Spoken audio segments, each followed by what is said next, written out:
संपूर्ण हिंदी पाठशाला। नमस्कार, जय हिंद, जय हिंदी। दोस्तों, संपूर्ण हिंदी पाठशाला पर मैं एक बार फिर से उपस्थित हो गया हूँ उन लोगों के लिए जो इस बार सीटेट का एग्ज़ाम देने जा रहे हैं। सीटेट की कक्षा के लिए आया हुआ हूँ। सीटेट में जो हिंदी का पोर्शन पूछा जाता है, हिंदी आप चाहे भाषा 1 के रूप में स्वीकार कर रहे हों, चाहे भाषा 2 के रूप में मान रहे हों, हिंदी कहीं ना कहीं तो आपको इसके प्रश्न पत्रों का सामना करना ही पड़ेगा।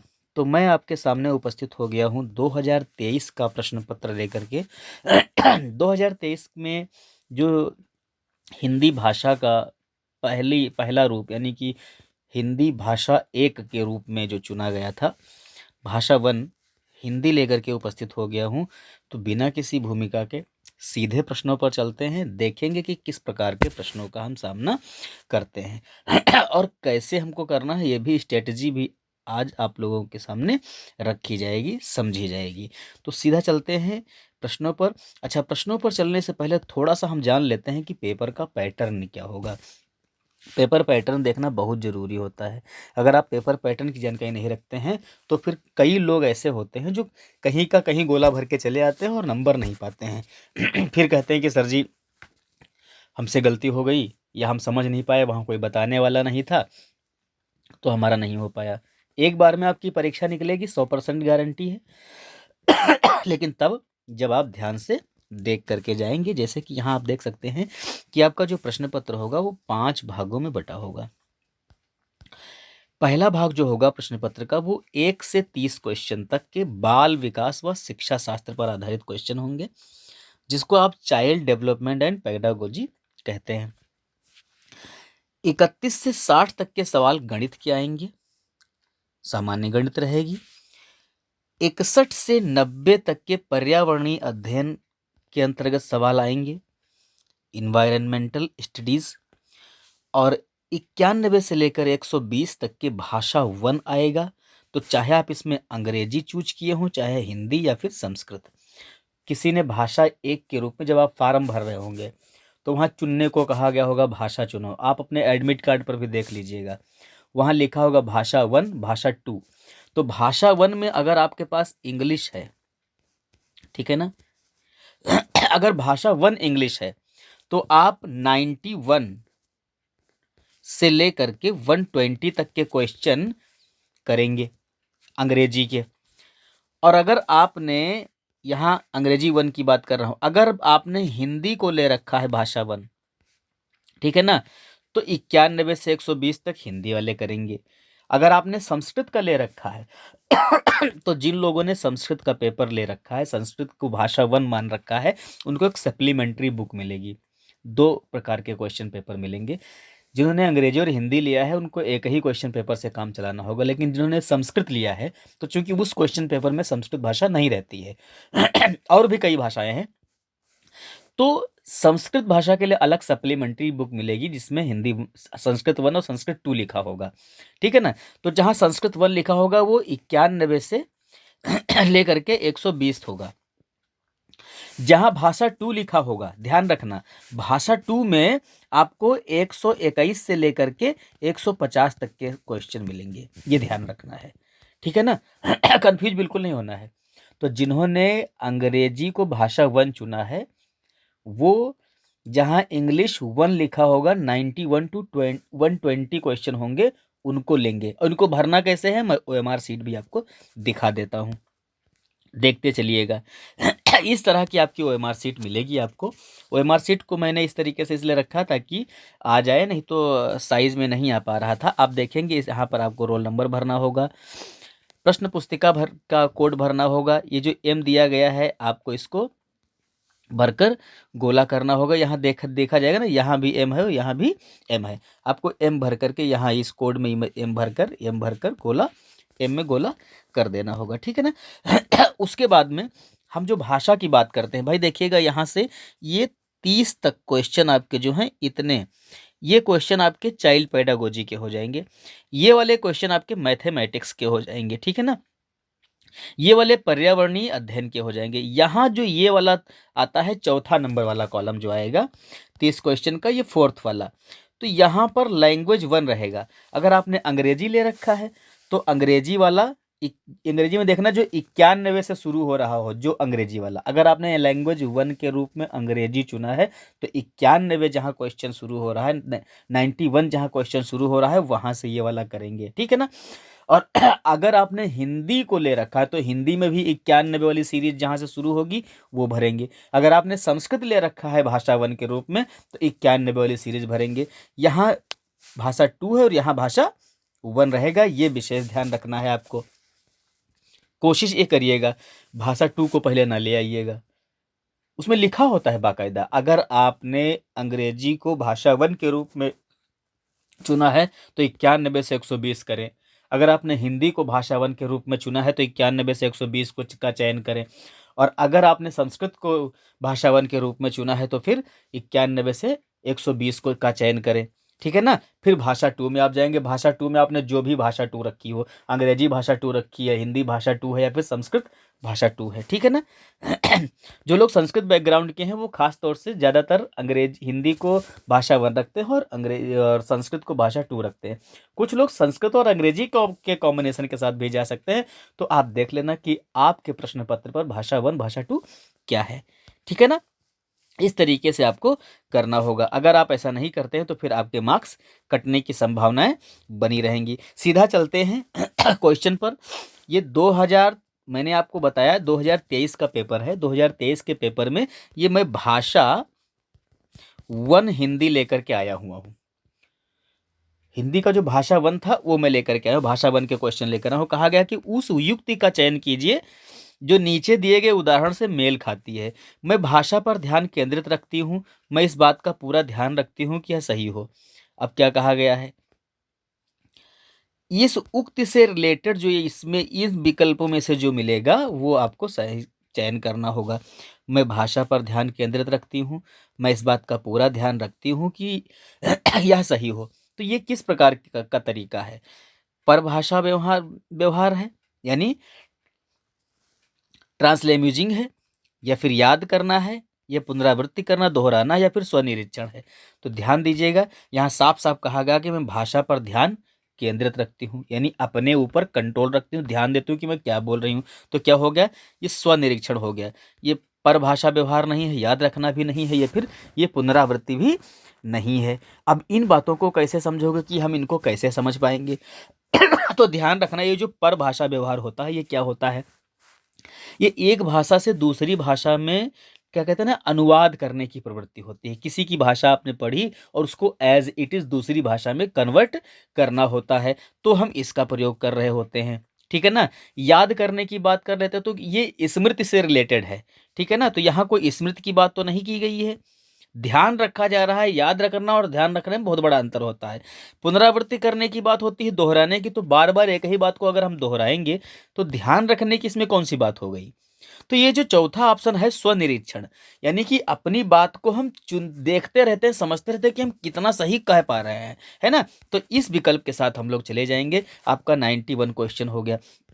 अगला क्वेश्चन आपका आता है कि कक्षा 2 के जो विद्यार्थी हैं तो एक कविता गा रहे हैं। कविता क्या है, यह मेरी नाक है, ये मेरे कान है। ऐसी कविता गाते समय शरीर के जिस अंग का नाम लेते हैं उस अंग को छू भी लेते हैं, स्पर्श भी करते हैं।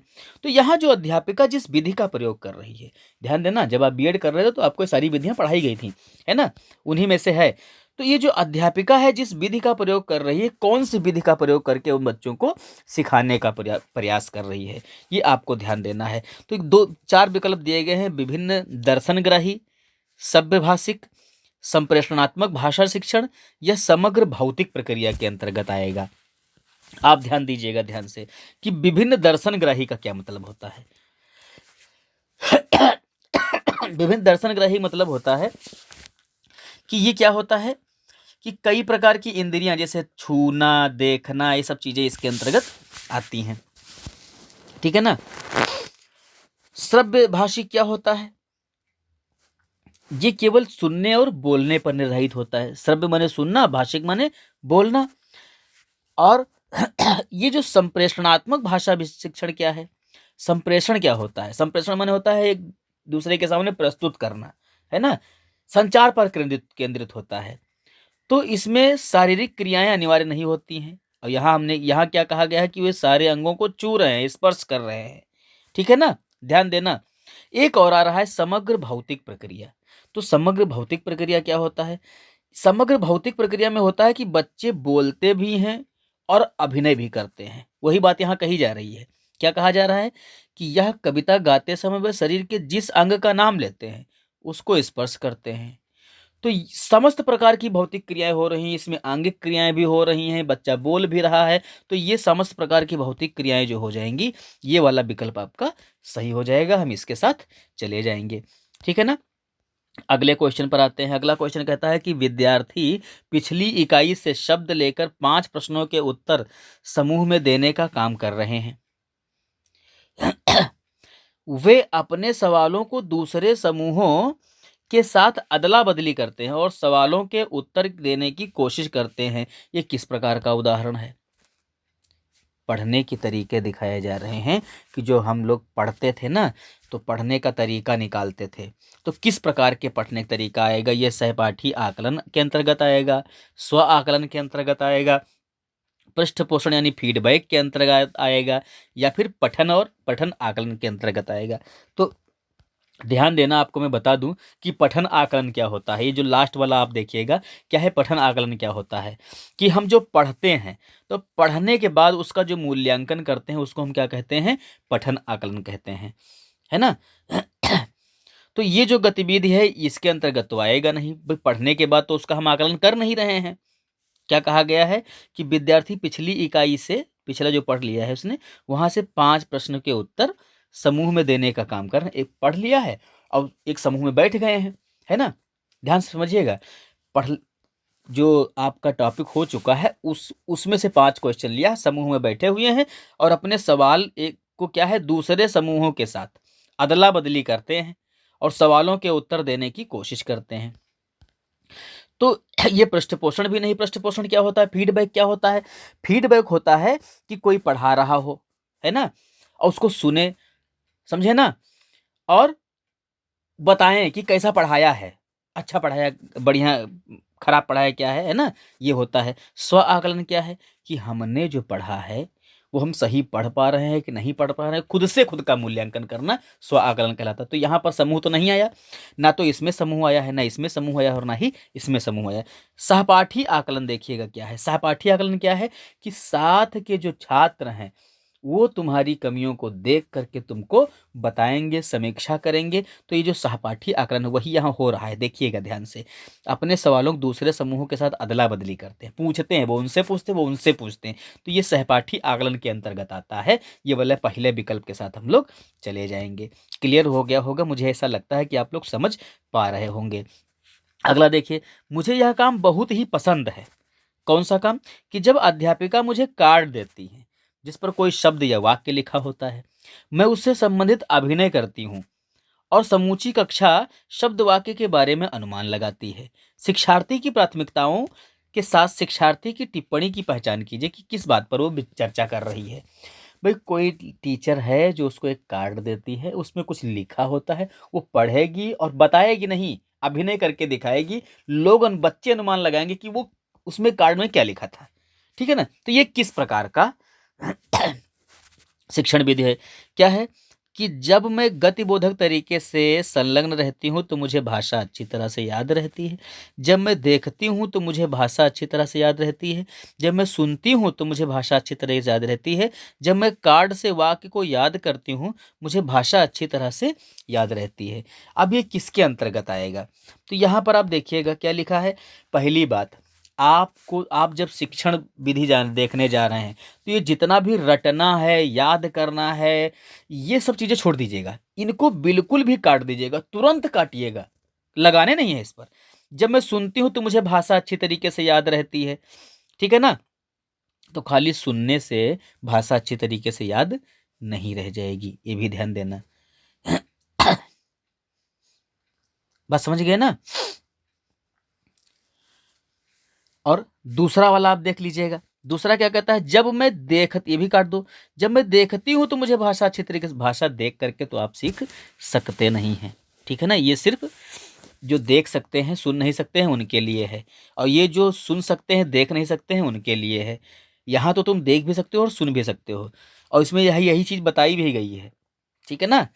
तो जब मैं गतिबोधक तरीके से संलग्न रहती हूँ, कोई अभिनय करती हूँ, मुझे भाषा अच्छी तरह से याद हो जाती है, समझ में आ जाती है। तो ये वाली तरीका हम लोग अपनाएंगे, पहले विकल्प के साथ हम लोग जाएंगे। अगला देखिएगा, अगला सवाल कहता है कि निम्नलिखित कथनों को पढ़िए तथा सही विकल्प का चयन कीजिए। क्या, विद्यालय में प्रवेश करने वाले सभी बच्चे अपनी आयु के अनुसार भाषा के सक्षम प्रयोगकर्ता होते हैं, ये कथन है। और तर्क क्या कहता है कि भाषिक और सांस्कृतिक विविधता के कारण वे अपनी योग्यताओं का प्रदर्शन नहीं कर पाते हैं। आप क्या है,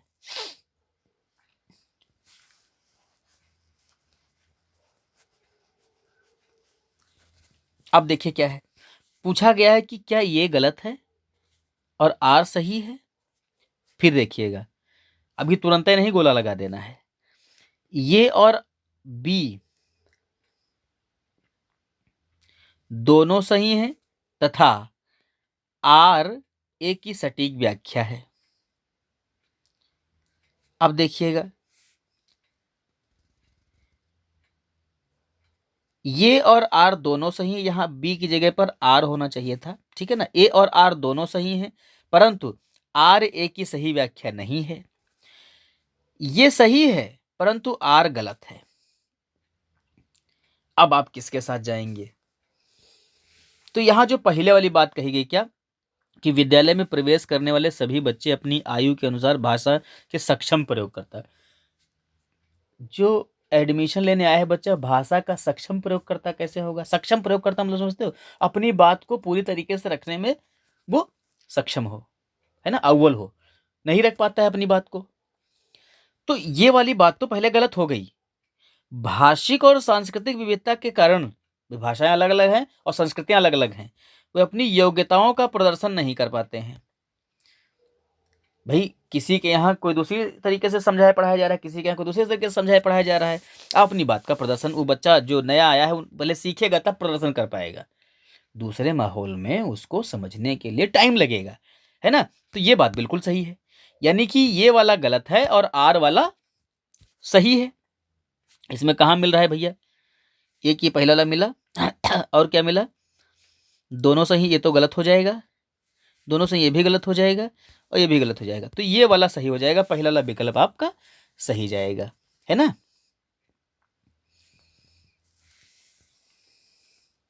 अब आगे बात करेंगे, कक्षा 5 का मंजीत अपने अध्यापक से अलग शैली में बात करता है, अपने मित्रों से कुछ अलग तरह से और 2 वर्षीय बच्चे से कुछ अलग तरह से बात करता है। इसका तात्पर्य यह हुआ कि मंजीत जानता है कि सामाजिक स्थितियों में भाषा का प्रयोग किस तरह से करना है, भाषा के इस गुण को किस रूप में जाना जाता है। अब अगर कोई किसी हर व्यक्ति के अनुसार अलग अलग भाषा का प्रयोग कर लेता है तो किसके अंतर्गत आएगा, वाकगत के अंतर्गत आएगा, प्रकृतिवादी के अंतर्गत आएगा, अर्थगत के अंदर आएगा, या उपयोगितावादी के अंतर्गत आएगा।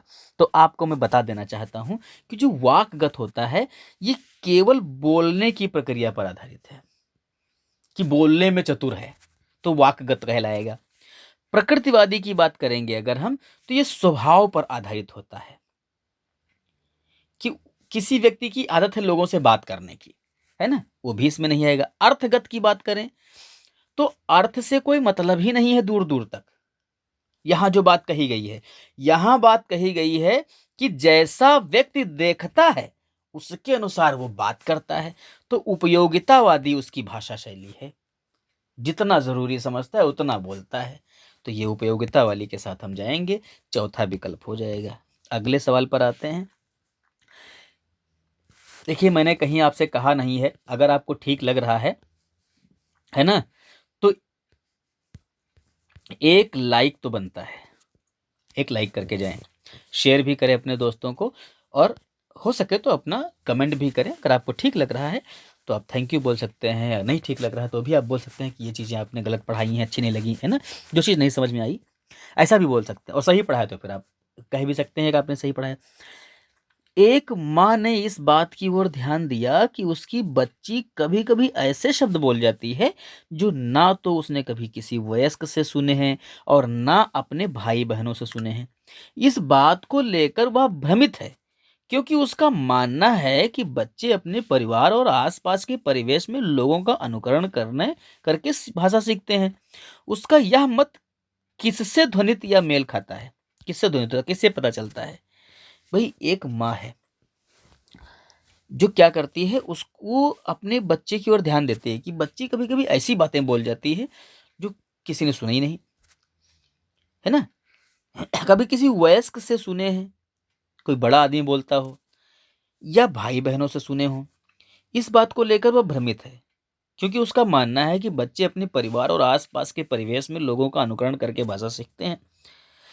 तो जो ये वो कह रही, जो उसका मानना है, ये किसके अंतर्गत आता है?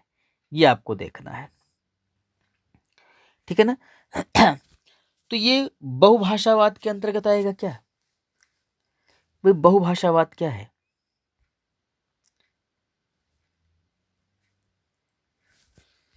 बहुभाषावाद क्या कहलाता है? अनेक प्रकार की भाषाएं सीखना। तो ये बात यहाँ कही नहीं जा रही है। सहजवाद या प्राकृतवाद की बात की जा रही है। सहज स्वभाव है बच्चे का सीखना, तो सारे बच्चे ऐसी बातें नहीं कर पाते हैं, तो हम इसके साथ भी नहीं जाएंगे। ठीक है ना? रचनावाद की बात करें, छोटी बच्ची है, अपने पास है तो रचेगी नहीं। उन्होंने खुद कहा है कि क्या करती है वो? सीखती है परिवेश से। तो ये व्यवहारवाद के अंतर आएगा। चीज़ें व्यवहार से सीखी जाती हैं। जितना लोगों के साथ में उठक बैठक रहेगी, जैसे लोगों के साथ में बातचीत आप करेंगे, उस तरीके का आपके अंदर व्यवहार विकसित होता है। तो ये व्यवहारवाद के अंतर्गत आता है। ठीक है ना?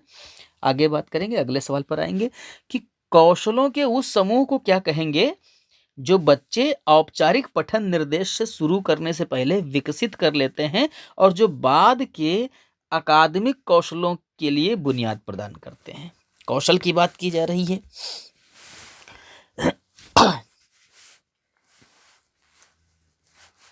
तो ये उद्यमी साक्षरता कहलाएगा, उद्यमी इमरजेंट समाधान कहलाएगा, या उद्यमी पाठचर्या कहलाएगा, या उद्यमी गुणधर्म कहलाएगा। क्या कहा गया है कि कौशलों के उस समूह को क्या कहेंगे जो औपचारिक पठन निर्देश से शुरू करने से पहले विकसित कर लेते हैं। औपचारिक रूप से जो पढ़ने के निर्देश दिए जाते हैं उसके पहले जो बच्चों में विकसित हो जाता है, और जो बाद के अकादमिक कौशलों की को बुनियाद प्रदान करता है, तो वो कौशल क्या कहलाएगा? तो भाई वो कौशल क्या कहलाता है? उद्यमी साक्षरता के अंतर्गत आएगा, जहां तक मेरा ख्याल है। क्यों आएगा ये भी जान लीजिए कि भाई प्रक्रिया शुरू हो रही है, बच्चे पढ़ना लिखना ये सब चीज़ें घर से सीख करके आते हैं, तो ये उद्यमी साक्षरता के अंतर्गत आएगा। उद्यमी समाधान नहीं होगा, पाठचर्या भी नहीं होगा और गुणधर्म भी नहीं होगा। आगे बात करेंगे।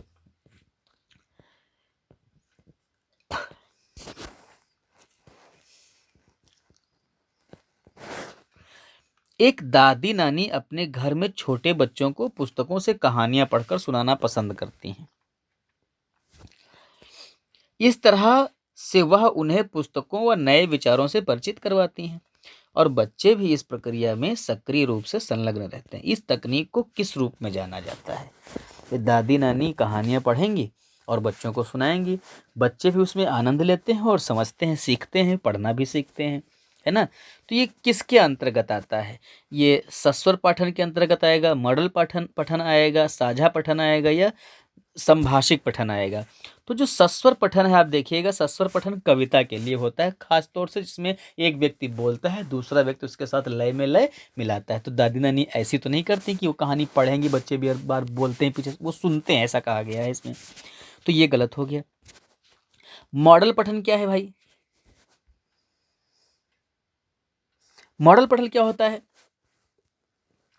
मॉडल क्या होता है? रोल, है ना? मॉडल एक तरीका, एक प्रारूप कहते हैं जिसको, मॉडल मतलब प्रारूप होता है।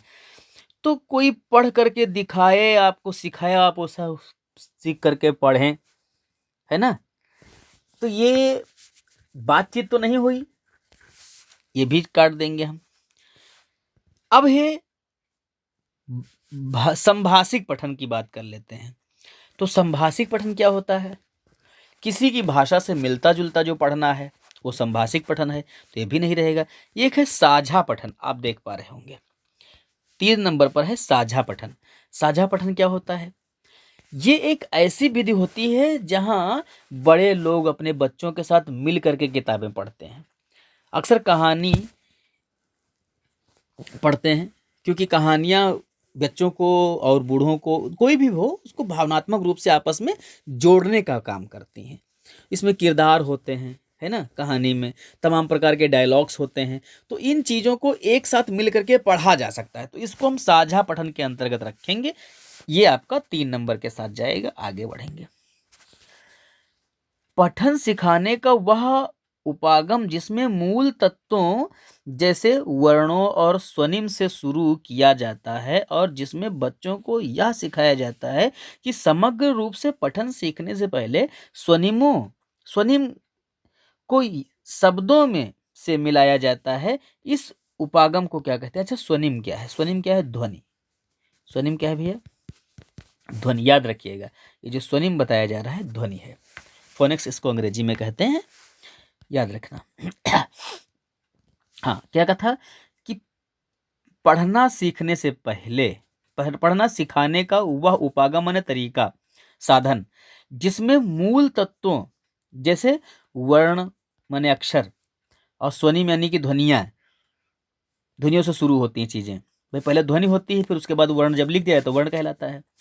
भाई जो ये ध्वनि है ना, ध्वनि वर्ण का मौखिक रूप है। जब तक मुंह से हम बोल रहे हैं तो ध्वनियां हैं। लिख देंगे, मान लीजिए जैसे हम का बोल रहे हैं, अब का हम बोल रहे हैं तो ध्वनि है, लेकिन जब लिख देते हैं तो ये क्या कहलाएगा? ये वर्ण कहलाएगा। ठीक है ना? जिसमें बच्चों को यह सिखाया जाता है कि समग्र रूप से पढ़ना सीखने से पहले स्वनिम को यानी ध्वनि को शब्दों से मिलाया जाता है। इस उपागम को क्या कहते हैं? इस तरीके को क्या कहते हैं? ठीक है ना? तो इस तरीकों को क्या कहेंगे? संरचनात्मक उपागम कहेंगे, शीर्ष अधोमुख यानी टॉप डाउन उपागम कहेंगे, अधोमुख बॉटम अप उपागम कहेंगे, या फिर समग्र भाषा उपागम कहेंगे। तो आपको चीजें समझाते चलते हैं। ये जो समग्र भाषा उपागम है ये क्या होता है? तो ये क्या है? शुरू से पढ़ लेते हैं। संरचनात्मक उपागम क्या होता है ये समझ लीजिए पहले। ठीक है ना? संरचनात्मक क्या है? रचना करना, बनाना। ठीक है ना? बनाने के अंतर्गत आता है। तो ये तो इसमें आएगा नहीं भाई, आप बना तो रहे नहीं है। लिखी हुई चीजें हैं, पढ़ी हुई चीजें, उनको समझ करके पढ़ रहे हैं, तो ये बनाना नहीं है। शीर्ष अधोमुख टॉप डाउन की बात अगर करते हैं, शीर्ष यानी ऊपर से नीचे की ओर जो हम पढ़ रहे होते हैं। ठीक है ना? तो ये क्या होता है? ये क्या होता है भाई? अर्थ से शुरू होता है। पहले हम अर्थ जानते हैं, ठीक है ना, फिर हम शब्द पढ़ते हैं। तो ये ऊपर से नीचे की ओर आना होता है भाई। अगर हम शब्द पढ़ेंगे फिर अर्थ जानेंगे तो ये नीचे से हम चढ़ रहे हैं, धीरे धीरे एक सीढ़ी बना रहे हैं। लेकिन हम अर्थ पहले पढ़ रहे हैं और फिर शब्द की ओर आ रहे हैं, तो ये उल्टा हो जाएगा ना। तो इसको हम ऊपर से नीचे की ओर आना कहते हैं, तो ये भी नहीं होगा। हम पहले क्या कह रहे हैं? पहले हम ध्वनि सीख रहे हैं, फिर अक्षर सीख रहे हैं, फिर शब्द सीख रहे हैं, फिर अर्थ पर जा रहे हैं। तो क्या है? अधोमुख यानी क्या है? अधोमुखी यानी बॉटम अप। बॉटम अप माने नीचे से ऊपर की ओर। हम एक प्रक्रिया के द्वारा चल रहे हैं, 0 से, है ना, 10 की ओर जा रहे हैं। बात समझ रहे हो कि नहीं? तो क्या है? अधोमुखी से ऊपर की ओर जा रहे हैं। समग्र भाषा क्या है? ये समग्र में पूरी भाषा, समझे ना? ये भी क्या है? ये इसी के अंतर्गत आता है, टॉप डाउन के अंतर्गत।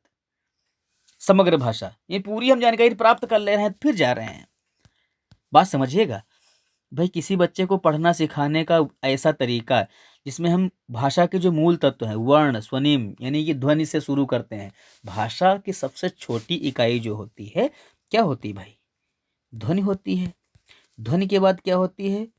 वर्ण या अक्षर होती है, फिर शब्द होती है, और फिर क्या होता है? वाक्य होता है। तो ये 1 2 3 4 ये एक सीक्वेंस है ना। 1 से लेकर 4 तक ऊपर की ओर बढ़ते जाएंगे, ठीक है ना। ये समझना है आपको। और अगर हम यहां से शुरू करेंगे, उल्टे दिशा में जाएंगे, तो हम उतर रहे हैं ऊपर से, समझे ना, 0 की तरफ आ रहे हैं। तो इसलिए हम यहां पर किसके साथ जाएंगे, 3 नंबर के साथ जाएंगे। आगे बढ़ेंगे। अगला सवाल कहता है कि निम्नलिखित कथनों को सही से पढ़िए और सही विकल्प का चयन कीजिए। अभिकथन दिया गया है, ये दिया गया है, ध्वन्यात्मक वर्तनी के प्रयोग से सही वर्तनी लिखना सीखने की योग्यता मंद पड़ जाती है। जब बच्चे पारंपरिक वर्तनी के स्थान पर अपनी आविष्कृत यानी अपने द्वारा खोजी गई वर्तनी का उपयोग करते हैं, तब यह सही वर्तनी लिखने की उनकी योग्यता को मंद नहीं करती है। भाई, अपनी वर्तनी जो उन्होंने अपनी निकाली है वर्तनी, अगर वो वर्तनी ढूंढ ला रहे हैं तो वो उनके पढ़ने को मंद नहीं करती है, ऐसा कहा गया है। तो अब इसमें आपको देखना है कि कौन सा सही है कौन सा गलत। ये गलत है, क्षम्यताम, हाँ, ये गलत है, परंतु आर सही है। ये और आर दोनों सही हैं तथा आर ए की सही व्याख्या है। ये और आर दोनों सही हैं, परंतु आर सही ए की सही व्याख्या नहीं है। ये सही है, परंतु आर गलत है। अब इसमें कौन सा ऐसा कोई ऑप्शन है जो सही होगा, आप देखिएगा ध्यान से कि ध्वन्यात्मक वर्तनी के प्रयोग से सही वर्तनी लिखना सीखने की योग्यता मंद पड़ जाती है। ये सही है क्या है, गलत है। भाई, ध्वन्यात्मक वर्तनी जो होती है जिसको हम बोल पा रहे होते हैं, उसी से तो बच्चे लिखना शुरू करते हैं। बात समझे ना। जब बच्चे पारंपरिक वर्तनी के स्थान पर अपनी आविष्कृत वर्तनी का उपयोग करते हैं, तब सही वर्तनी लिखने की उनकी योग्यता मंद नहीं पड़ती है। सही बात है। भाई, पारंपरिक वर्तनी जो लिखी हुई है उसको अब नहीं बोल पा रहे हैं, तो उसी तरीके से उसको उपयोग में ला रहे हैं, बोल रहे हैं, लेकिन लिखने का प्रयास कर रहे हैं, तो लिखने की उनकी जो योग्यता है वो मंद नहीं पड़ती है। बात समझ रहे हैं ना। तो क्या होगा कि ये गलत हो जाएगा और आर सही हो जाएगा। तो यानी कि ए पहले वाले विकल्प के साथ हम लोग चले जाएंगे। आगे बढ़ेंगे। अगला देखिए, भाषा, नई भाषा सीखते समय बहुत से विद्यार्थी भाषा के अद्वितीय उच्चारण संबंधी नियमों के कारण भाषा बोलते समय प्रायः आत्मविश्वास की कमी का सामना करते हैं। इस समस्या को दूर करने का तरीका क्या होता है। ठीक है ना। क्या होगा कि जब बच्चे उन्हें समस्या आए, उनकी गलती में सुधार किया जाए। बच्चे कक्षा में सस्वर वाचन करें। कक्षा में ऐसे खेलों जैसी गतिविधियों का प्रयोग किया जाए जिनमें मौखिक अंतःक्रियाएं अधिक हों। काउंसलर के साथ विशेष वाक थेरेपी सत्र आयोजित किया जाए और ड्रिल के माध्यम से अभ्यास कराया जाए। तो भैया, बच्चा बोल रहा है, आप कोशिश करिएगा जब कभी भी ऐसा विकल्प आए तो आपको कोशिश करना है बच्चे पर आधारित उत्तर देना है। कोई जबरदस्ती उसके साथ नहीं करेगा, जबरदस्ती करेगा गड़बड़ा जाएगा मामला। तो ये जो काउंसलर बुलाएंगे और उनको बुलवाना सिखाएंगे, ये नहीं हो पाएगा। ठीक है ना। माहौल बनाओ आप। जब जब उन्हें समस्या आए, उनकी गलती में सुधार किया जाए, ये भी गलत है। टोको नहीं, उनको समझाना है, सिखाना है उनको। बात समझे ना। बच्चे कक्षा में सस्वर वाचन करें अपने आप से। जब वो बोल ही नहीं पा रहे, सस्वर वाचन कैसे कर लेंगे बताओ।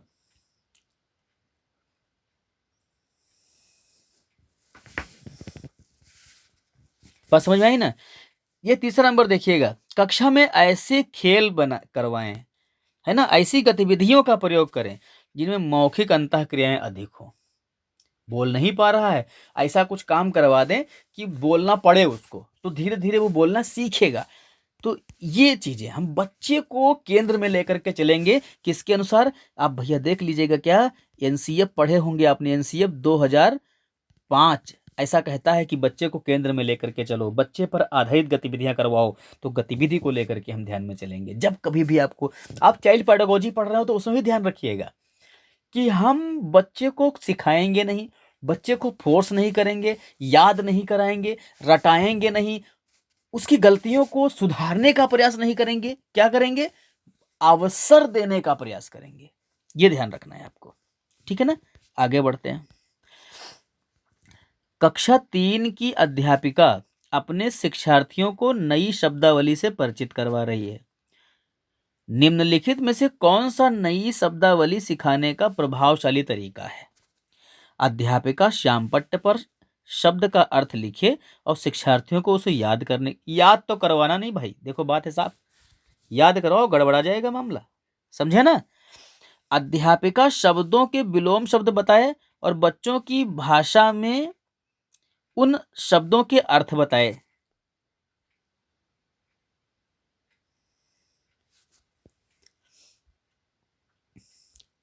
ये भी देखने चीज है, ठीक है ना।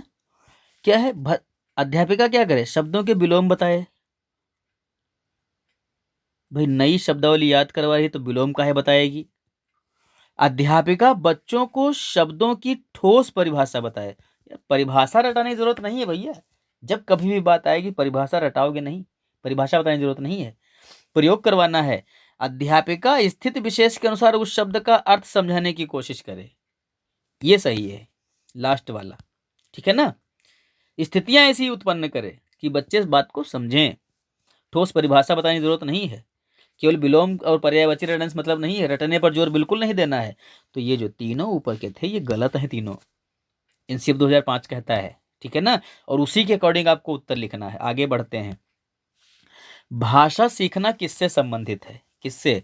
कौशल से संबंधित है, अर्जन से संबंधित है, प्रक्रिया से संबंधित या उत्पाद से संबंधित है। भाषा किससे सीखा जा सकता है? भाषा सीखना किससे संबंधित है? बात करें अगर हम यहाँ उत्पाद से ले लेते हैं, ठीक है ना। उत्पाद क्या होता है? भाषा कोई प्रोडक्शन नहीं है, भाषा निरंतर चलती है, तो उत्पाद से संबंधित नहीं है। भाषा सीख पाएंगे, उत्पाद नहीं करेंगे, है ना। प्रक्रिया की बात कर लेते हैं, प्रोसेस।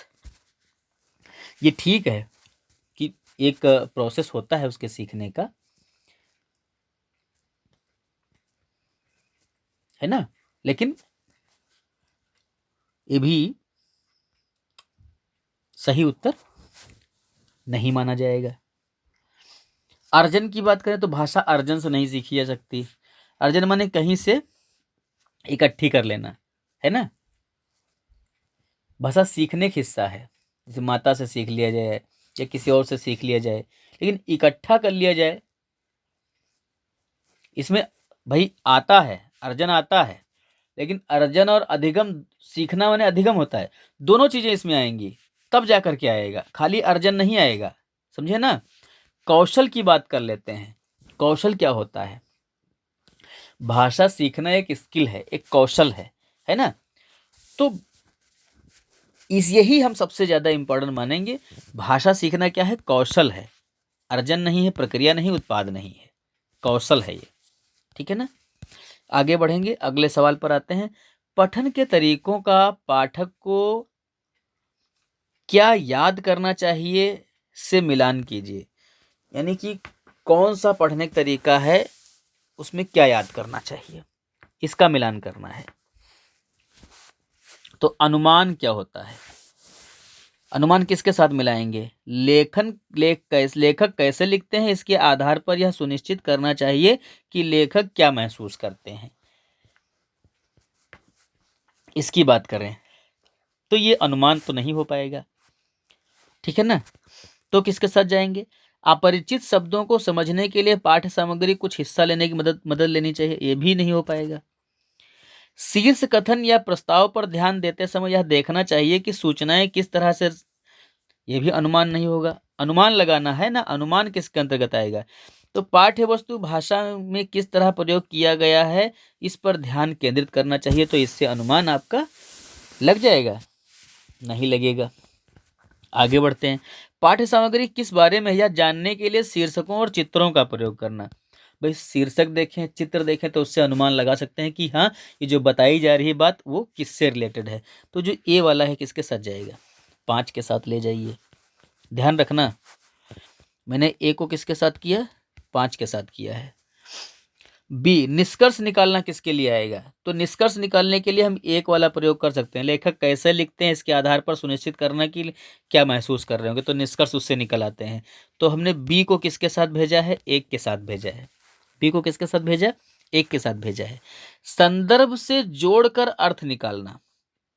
संदर्भ से जोड़कर अर्थ निकालना क्या होगा? अपरिचित शब्दों को समझने के लिए पाठ्य सामग्री का कुछ हिस्से मदद लेनी चाहिए। तो ये तो तुरंत ही मिल गया।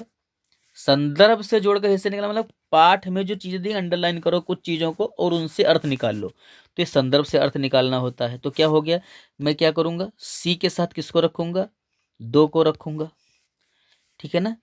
यहां हम ऐसे कर देते हैं, है ना? 2 के रखेंगे। गहन पठन किसके अंतर्गत आएगा? मैंने इसके साथ इसको जोड़ा है, इसके साथ इसको जोड़ा है और इसके साथ इसको जोड़ा है। अब बचा है हमारा 3 नंबर और 4 नंबर बचा है। ठीक है ना? गहन पठन क्या होता है? तो शीर्ष कथन या प्रस्ताव पर ध्यान देते हुए यह देखना चाहिए कि सूचनाएं किस तरह संरचित की गई हैं या पाठ्य वस्तु में भाषा किस तरह प्रयोग किया गया है, इस पर ध्यान केंद्रित करना। तो गहन अध्ययन ये भाषा के अंतर्गत आएगा। ठीक है ना? पाठ्य वस्तु संयोजन की पहचान, ये देखो इसमें मिला था तीसरे नंबर वाले में। यानी कि हम क्या करेंगे? डी में क्या करेंगे भैया? डी में हम लिख देंगे 4 और ई में क्या लिख देंगे भैया? 3। ठीक है ना? यानी कि ए में 5, बी में 1, सी में 2, डी में 4 और ई में 3। इसका विकल्प आगे मिलेगा। तो क्या है? मैंने क्या किया था? ए में 5 किया था, ए में क्या 5 किया था, बी में 1 किया था, सी में 2 किया था और डी में 4 किया था। ऐसे कुछ था, हाँ डी में 4 किया था। तो इस तरीके से इस आधार पर क्या हुआ देखिएगा, ए में 5 कहाँ है? ए में 5 यहाँ पर है, यहाँ यहाँ यहाँ यहाँ, ये सही है। तो 2 नंबर वाले के साथ हम लोग चले जाएंगे, यही आपका सही उत्तर होगा। आगे बढ़ते हैं। अब जो सवाल आए हैं वो एक्सट्रैक्ट दे करके आ रहे हैं, देखिएगा। अपने स्वार्थ या संस्कृति, क्या कहा गया है? निम्नलिखित गद्यांश को पढ़कर पूछे गए प्रश्नों के उत्तर दीजिए जो सबसे सही लग रहा हो। जरूरी नहीं कि 100% सही हो, है ना? जो ज्यादा सही लगेगा उसको हम लोग टिक करेंगे। अपने स्वार्थ या संस्कृति के कारण सामान्य व्यवहार में हम कितनी ही बार सबसे धन्यवाद बोलते हैं? किसके कारण? स्वार्थ के कारण या फिर संस्कृति के कारण? तो यह कृतज्ञता सिर्फ उन्हीं तक सीमित क्यों है? हमें मानव के रूप में जन्म देने वाले ईश्वर के लिए और जलवायु, भोजन, ऊर्जा जैसे बहुत सारे उपहार देने वाली प्रकृति के लिए भी क्यों नहीं है? भाई, हम ईश्वर से संवाद करें कि वे हमारे हृदय में पवित्रता, सद्गुणों के प्रकाश को आलोकित करें। दुखों के कारण तो हमारे विकार हैं, बुराइयां हैं। हर बुराई अज्ञान के अंधकार में फैलती है, प्रकाश होते ही उसका सामर्थ्य खत्म हो जाता है। सुख दुख दोनों ही हमारे कर्मों के फल हैं। हमें समझना चाहिए कि बिना दुख भोगे सुख नहीं पाया जा सकता। मानवीय पुरुषार्थ करते रहें, मन की कोठरी को स्वच्छ रखें, जहां जरूरत हो प्रायश्चित भी अवश्य करें। कौन जाने कब किस रूप में प्रभु किस माध्यम से सहायक हो जाएं। ईश्वर के प्रति आभार प्रकट करना एक ऐसा अचूक तरीका है जो हमें असंतुष्टि और ईर्ष्या जैसी निकृष्ट बातों से ऊपर उठाता है। यही हमारे जीवन का मूलभूत लक्ष्य है। अब सवाल पर चलते हैं पढ़ने के बाद। तो जब पढ़ा करो तो बेटा ध्यान से पढ़ो भैया, है ना? ध्यान से पढ़ोगे तो चीजें समझ में आएंगी। अब लिखा है, गद्यांश के अनुसार सबसे धन्यवाद कहने का कारण क्या नहीं है? स्वभाव नहीं है, संस्कृत नहीं है, स्वार्थ नहीं है, दया नहीं है, क्या नहीं है इसमें से? तो उसमें कहा गया था कि स्वार्थ और संस्कृत के कारण हम सबको धन्यवाद देते रहते हैं, ये तो है। स्वभाव भी इसी के अंतर्गत आ जाएगा, लेकिन दया नहीं है। दया के कारण हम लोग जो है किसी को धन्यवाद नहीं कर रहे होते। किसी को दया करके कहे तुमको धन्यवाद दे रहे हैं ना, स्वार्थ के कारण धन्यवाद देते हैं, स्वार्थपूर्वक धन्यवाद बोल देते हैं। आगे देखिएगा, हर बुराई अज्ञान के अंधकार में फैलती है, इससे क्या मतलब है कि अज्ञानी व्यक्ति बुराइयां फैलाता है? नहीं। अंधेरा होते ही बुराइयां फैल जाती है? नहीं। अंधेरा सब बुराइयों की जड़ है? नहीं। अज्ञानता के कारण बुराइयां फैलती हैं। जब व्यक्ति को जानकारी नहीं होती तो बुराइयां फैल जाती हैं। तो ये 4 नंबर वाले के साथ हम लोग चले जाएंगे। अगला बढ़ते हैं। अगला सवाल कहता है कि सुख दुख का कारण क्या है? प्रारब्ध है, भाग्य है। प्रारब्ध और भाग्य एक ही बात होती है, ठीक है ना। क्या प्रारब्ध क्या होता है? पिछले कर्म, प्रारब्ध कहलाता है। भाग्य क्या है? भाग्य भी प्रारब्ध से ही, प्रारब्ध पर आधारित होता है ना। किस्मत। दुर्भाग्य है, दुर्भाग्य बुरा भाग्य है। तो ये तीनों नहीं है। चौथे के साथ जाएंगे, कर्म। अब कैसे कहोगे? कहोगे कैसे कैसे भैया, है ना। तो आप टेक्स्ट में आइए, जो यहाँ एक्सट्रैक्ट दिया गया था इसमें देखिएगा क्या है। दुखों के कारण हमारे विकार, सद्गुण बुराइयां हैं। हर बुराई अज्ञान के अंधकार में फैलती, प्रकाश से सामर्थ्य उसका खत्म होता है। सुख दुख दोनों हमारे कर्मों के फल हैं। किसके फल हैं? मिल गया ना। किसके फल हैं? तो कर्मों के फल हैं, समझे ना। कर्म के फल हैं। अगला, गद्यांश के अनुसार प्रायश्चित के साथ साथ मानव को क्या करना चाहिए? सुख भोगना चाहिए, सफाई करना चाहिए, पुरुषार्थ करना चाहिए, दुख भोगना चाहिए। तो उसमें साफ साफ लिखा है गद्यांश में कि भैया जब हम सुख दुख भोग रहे हों तो उसके साथ हमको क्या करना चाहिए? पुरुषार्थ करते रहना चाहिए। प्रायश्चित करें तो पुरुषार्थ भी करते रहें।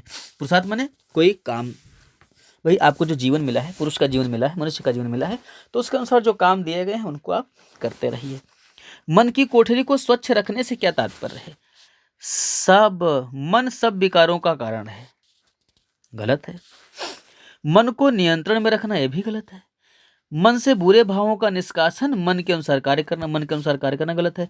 तो मन से बुरे भावों का निष्कासन यानी घर में अगर कूड़ा उड़ा आता है तो झाड़ू लगा के बाहर कर देते हैं। ऐसे ही मन में बुराइयां आ जाएं तो उनको निकाल दें, तो वही मन की कोठरी को साफ रखना है। अगला सवाल है, जीवन का मुख्य लक्ष्य क्या है? ईश्वर के प्रति अनासक्ति है, गलत है। ईश्वर की भक्ति करना है, भी गलत है। ईश्वर के प्रति आभार व्यक्त करना है, पैराग्राफ के अनुसार तो ये सही है। ईर्ष्या से ऊपर उठना ये गलत है, ठीक है ना। पैराग्राफ में कहता है ईश्वर के लिए आभार व्यक्त करते रहना चाहिए हमें, तभी हमारी ईर्ष्या दूर होगी। स्वार्थ का विलोम क्या होगा? तो यहाँ देखिए, स्वार्थ निस्वार्थ लिखा है, प्रयोजन है, स्वार्थ परायणता है, परोपकार है। तो प्रयोजन और स्वार्थ परायणता तो गलत है। निस्वार्थ और परोपकार दो चीजें, दोनों ही क्या है? विलोम है इसके। लेकिन कहा क्या गया है कि जो सबसे सटीक हो उसको मारो। तो स्वार्थ का विलोम होता है परार्थ। पहले तो आप ये जान लीजिए, स्वार्थ का विलोम लगाएंगे परार्थ। अगर ये नहीं मिल रहा है तो फिर निस्वार्थ लगाएंगे। अगर ये भी नहीं मिल रहा है तो फिर परोपकार लगाएंगे, ठीक है ना। ये ध्यान रखना है। अगला, मानवीय शब्द में प्रत्यय क्या है? तो या प्रत्यय है, वी प्रत्यय है, ई प्रत्यय है, या ई प्रत्यय। तो भैया ई प्रत्यय है। कैसे है देखिएगा, मानव शब्द में ई प्रत्यय लगाए करके मानवी बनाया गया है, ठीक है ना। आगे बढ़ते हैं। अगला, कौन सा शब्द युग्म समूह से भिन्न है? शुद्ध अशुद्ध एक दूसरे का विलोम है। सुख दुख ये भी एक दूसरे का विलोम है। ज्ञान अज्ञान ये भी एक दूसरे का विलोम है। अंधकार अंधेरा ये पर्यायवाची हैं, तो ये आपका जाएगा। तो जो गलत है वही सही माना जाएगा, ठीक है ना।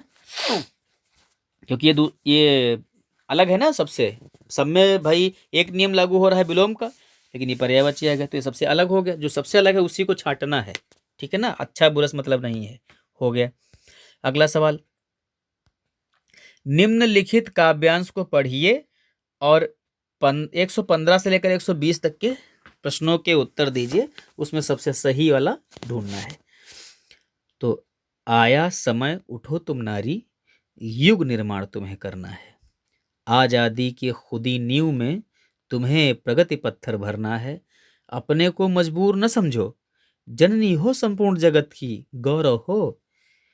अब ये स्टैक दिया गया है और इससे रिलेटेड सवाल पूछे गए हैं। क्या कहा गया है कि कविता का मुख्य स्वर क्या है?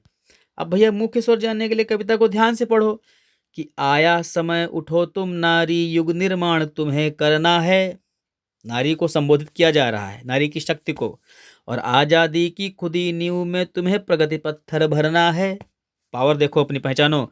अपने को कमजोर न समझो, जननी हो संपूर्ण जगत की, गौरव हो। तो भैया क्या कहा गया है भैया? इस आधार पर गौरव गाथा की गई है, युग निर्माण किया गया है, नारी शक्ति, स्त्री शक्ति या स्वतंत्रता, तो स्त्री शक्ति पर बल दिया जा रहा है। ठीक है ना? अब कोई पूछेगा युग निर्माण का है नहीं है, तो भैया रे इसमें युग निर्माण की बात क्या की गई है? युग निर्माण तुम्हें करना है, किसको करना? नारी को। तो नारी में साहस होगा तब न करेगा। किसकी बात हो रही है? साहस की बात हो रही है, उसकी शक्ति की बात हो रही है, पावर की बात हो रही है। अगले सवाल की बात करेंगे। अगला सवाल कहता है कि कविता के अनुसार स्वतंत्रता प्राप्ति में स्त्री की भूमिका कैसी है? औसत है, संज्ञान योग्य है, नगण्य है या अप्रासंगिक है? तो संज्ञान लेने योग्य है, नगण्य नहीं है। ठीक है ना? कैसे पहचानेंगे? कविता में देखिएगा, समय आया समय उठो तुम नारी, युग निर्माण तुम्हें करना है, आजादी की खुदियों में तुम्हें प्रगति पत्थर भरना, जब तुम करोगी तो ही तुम्हारी सहभागिता मानी जाएगी। तो संज्ञान लेने योग्य है। यहाँ पर उसकी कोई अभी भूमिका है नहीं, होगी अगर वो आगे बढ़ेगी। स्त्री के लिए किस विशेषण का प्रयोग नहीं किया गया है? सबला का, नींव का, अबला का, गौरव का। स्त्री के लिए किस विशेषण का प्रयोग नहीं, ये ध्यान रखना बेटा, है ना? नहीं पढ़ पाओगे तो हाय पे चले जाओगे। क्वेश्चन को बहुत ध्यान से पढ़ना, और जहां कहीं नहीं हो तो उसको ऐसे गोला जरूर बना लो, समझे ना, ताकि आपको पता रहे कि हमको क्या करना है। तो इनमें से कौन सा ऐसा विशेषण है जो यूज नहीं किया गया? सबला, नींव, अबला और गौरव। यहाँ आप देखिएगा कविता में, तो कविता में आपको क्या मिलेगा? गौरव मिलेगा, ठीक है ना, जननी मिलेगा। खुद को कमजोर न समझो यानी कि सबल समझो। आया समय उठो तुम नारी, युग निर्माण तुम्हें करना है, आजादी की खुदी नींव में तुम्हें प्रगति पत्थर भरना है। ठीक है ना? तो गौरव और सबला तो मिल जाएगा। गौरव कहा गया है, सबला कहा गया है, नींव तो नहीं कहा गया है, नींव में प्रगति पत्थर भरना है तुमको। अबला मान लो कहा जा सकता है महिला के लिए, गौरव भी कहा जा सकता है, सबला भी कहा जाता है, लेकिन नींव नहीं कहा जाएगा उसको। उस क्या कविता में क्या कहा गया? कविता में कहा गया है कि आजादी की नींव खुदी हुई है, उसमें तुमको प्रगति के पत्थर भर देने हैं। तो नारी के लिए नींव नहीं प्रयोग किया गया है। ठीक है ना? आपको क्या करना है, इसमें जो नींव शब्द है, ये नींव जो शब्द है ना, इसी को आपको लगा देना, यही नहीं कहा गया है उसको, बाकी तो सब कहा जा सकता है। स्त्री की निर्माणकारी शक्ति का भाव कविता की किस पंक्ति में निहित है? कि युग निर्माण तुम्हें करना इसमें है, आजादी की खुदी नींव, जननी हो संपूर्ण जगत की, या कमजोर न समझो। तो जो युग निर्माण तुम्हें करना है ना, इसमें उसकी निर्माणकारी शक्ति का कहा गया। कमजोर न समझो इसमें भी नहीं है, संपूर्ण जगत की जननी हो इसमें भी नहीं है, क्योंकि जननी माता सिर्फ बनना नहीं है उसको, है ना? युग निर्माण करना है, इसमें निर्माणकारी शक्ति है, निहित है। अगला देखिएगा, कविता के अनुसार स्त्री को गौरव गान करते रहना होगा, पत्थर भरने का काम करना होगा, स्वयं की शक्ति को पहचानना होगा, या जननी बनना होगा। तो इसमें कविता में साफ साफ कहा गया है कि उठो और अपनी शक्ति को पहचानो, यानी कि 3 नंबर के साथ जाएंगे।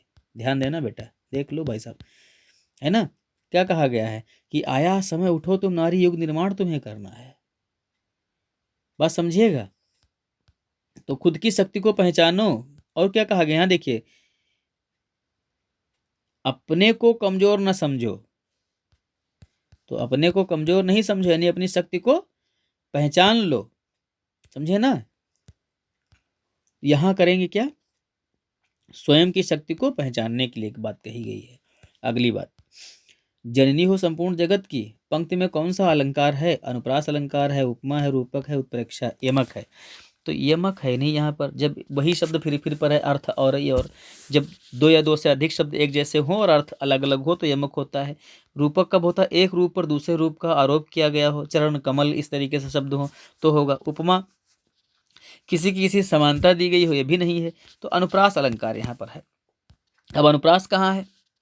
जननी, जगत, तो जा 2 बार आया है, इसलिए अनुप्रास अलंकार हो जाएगा। ठीक है ना? समाप्त हो गया। संपूर्ण हिंदी पाठशाला पर आप लोग ये वीडियो देख रहे थे। वीडियो को अंत तक देखने के लिए आपका धन्यवाद। यदि आपको वीडियो पसंद आया है तो लाइक ज़रूर करें, अपने साथियों को भी भेजें ताकि उनका भी फायदा हो। यदि अभी तक आपने हमारे चैनल को सब्सक्राइब नहीं किया है तो अभी सब्सक्राइब कर लीजिए। बेल आइकन को ज़रूर दबा लीजिएगा ताकि आने वाली वीडियो की सूचना आपको मिलती रहे। कोई सूचना या नया वीडियो बनाने के लिए कमेंट जरूर कर दें। आपका एक कमेंट हमें अच्छे वीडियो बनाने में आगे और मदद कर सकता है। सो प्लीज़ कमेंट जरूर करें, लाइक जरूर करें, लाइक करके जाएं। धन्यवाद। मिलते हैं अगले वीडियो में। अभी हम लोग भाषा 2 को लेकर के आएंगे, यानी कि हिंदी भाषा 2 2023 का पेपर है ना। देखेंगे कि इसमें जितने लाइक मिलेंगे उसके आधार पर हम वीडियो बनाने की चेष्टा करेंगे, नहीं तो फिर नहीं बनाएंगे, है ना। मिलते हैं अगले वीडियो में।